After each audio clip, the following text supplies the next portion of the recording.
how's it going? I'm Keith, host of Sports Vibes TV, and this is a New York Knicks building blocks video.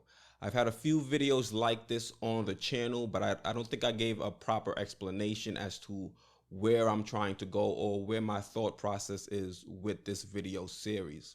So these building block videos are going to be smaller videos in which I target one or two players that the Knicks could potentially go after.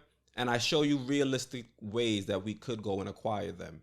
And what I'll do is I'll drop 2 to 3 videos like this a week. And then every Monday, I'm going to drop a realistic rebuild, which is similar to one of my first Knicks videos. I'll link that one up above. And that's going to be a longer video where I do a full roster breakdown, and I'll include these building block videos or these building block trades along with unrestricted and restricted free agents. So if that's something you're going to be interested into, I would just ask you to consider subscribing, liking, and sharing the video. So with that being said, let's get into it. In this building block video, I'll have the Knicks acquiring Kelly Oubre Jr. from the Phoenix Suns. He's currently a small forward on the team. He has a 1-year deal remaining on his contract for about $14 million. And I like Kelly Oubre because he is a player that can, create his own shot occasionally, and he can also hit the three. He's worked on it since he's got into the league. He shot at, if I'm not mistaken, a 35% clip last season for the Suns. And he also has the size and the build to switch and defend multiple positions. And I'm sure that'll help in whatever defensive sets Tibb decides to implement. Let's go right into the trade machine.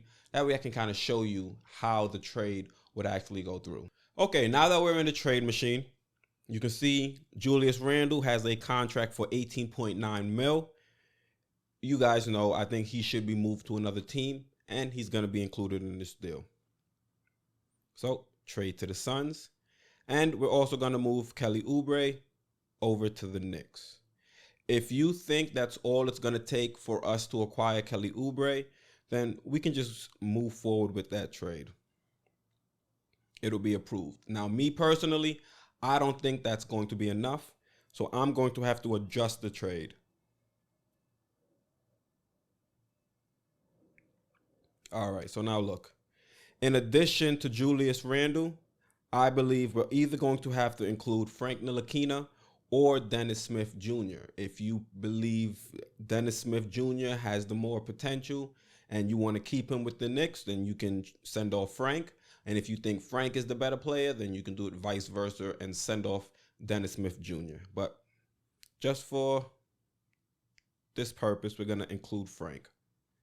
Trade to the Suns. Now, that might be a little bit too much salary in order to get the deal done. So I'm also, in return, going to take back Okobo. He's a second-round pick that, did play a little bit last year, and he did show some signs. So maybe we can bring him into our program. We brought in a staff that's geared toward development and, scouting. So maybe we might be able to work with him and unlock his potential. So this trade would go through. I think the Phoenix Suns would take either Frank Ntilikina or Dennis Smith Jr. to have a backup point guard to Ricky Rubio. So that's my line of thinking, and that's why I think they would be open to this trade. So now let's try the trade. And the trade is a success. The Phoenix Suns, who are a contending team, they're projected to get 3 wins better, so it would be good for them. The Knicks, we don't get better per se, but I like the fact that we have Kelly Oubre Jr., who has potential. And you guys may ask, why would the Phoenix Suns move Kelly Oubre if he has potential, quote unquote, like I'm saying? Well, I would say he has had some injury problems and injury concerns. So that may be a reason that the Phoenix Suns, a team that's trying to move forward into the playoffs, might agree to end up shipping him out. And also last year they drafted Cam Johnson out of UNC, if I'm not mistaken, and he could fill in that role that Kelly Oubre used to hold down. So those are my thoughts, and that's what I think would be able to make this deal happen. And before you guys go, or before I close, I want to show you what these rotations may actually look like. Okay, now that we're in court view, I have RJ Barrett already slotted in as the 2 guard, and I have Mitchell Robinson slotted in as center. So the mystery person, that can either be a point guard that the Knicks select at number 8, or it could be a free agent signing that I'll probably explore further in one of my realistic rebuilds.